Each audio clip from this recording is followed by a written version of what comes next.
வாழ்க வளமுடன். நமது மகரிஷா அவர்கள் எண்ணத்தை நம்ம எப்படி கரெக்ட் பண்ணால் அதனால நமக்கு என்னென்ன பயன் அப்படின்னு நிறைய விஷயங்கள் எண்ணத்தை பற்றி தான் வேதத்தை அவர்கள் வந்து எழுதியிருக்காரு.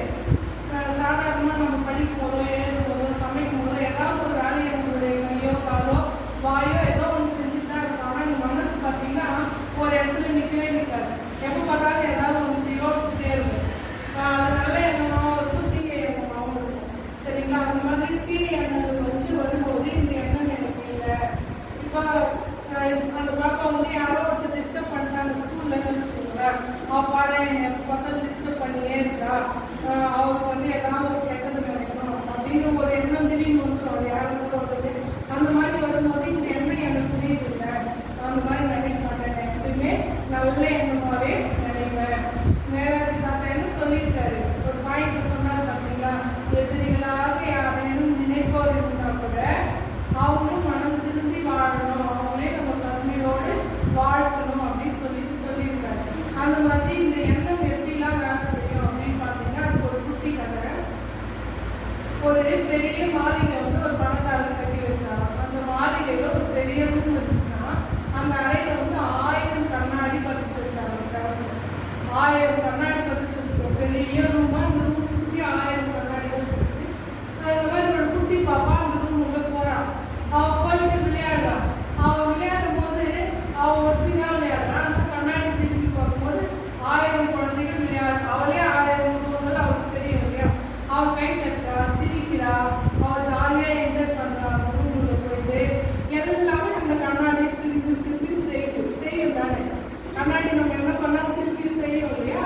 அந்த மாதிரி அந்த கண்ணாடியை திருப்பி திருப்பி செய்யுது. உங்களுக்கு ரொம்ப ஹாப்பி ஆயிடுச்சு, ரொம்ப சந்தோஷமாயிடுச்சு.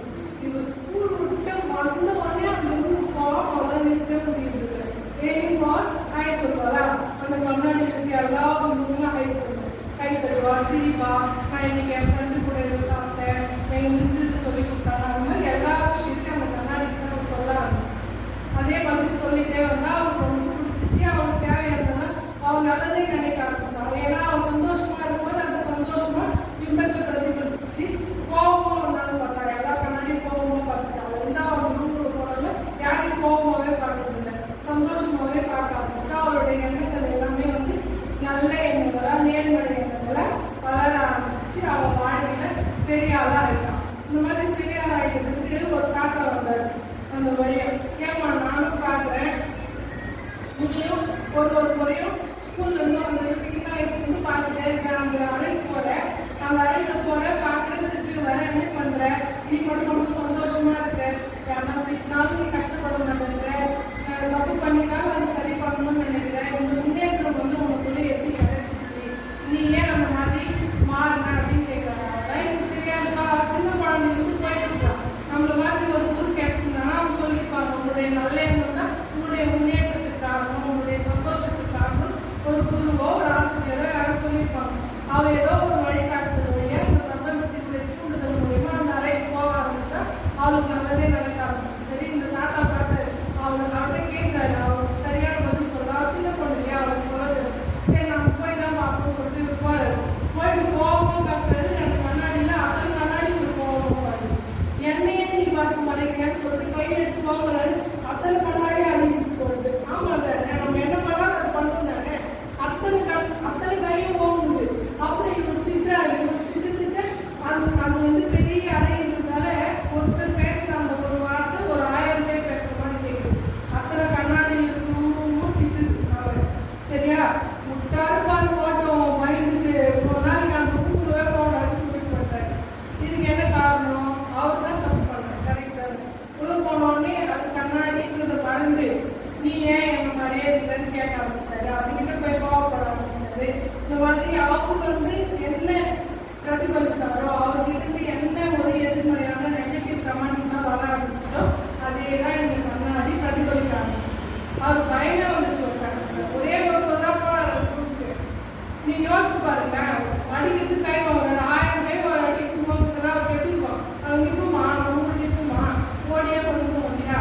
அந்த மாதிரி நம்மளுடைய எண்ணம் வந்து எவ்வளோ தூரம் வந்தாலும் பாயும். நம்ம நல்லதே நினைக்க ஆரம்பிச்சோம், நல்லதை பற்றியே சிந்திக்க ஆரம்பிச்சோம்.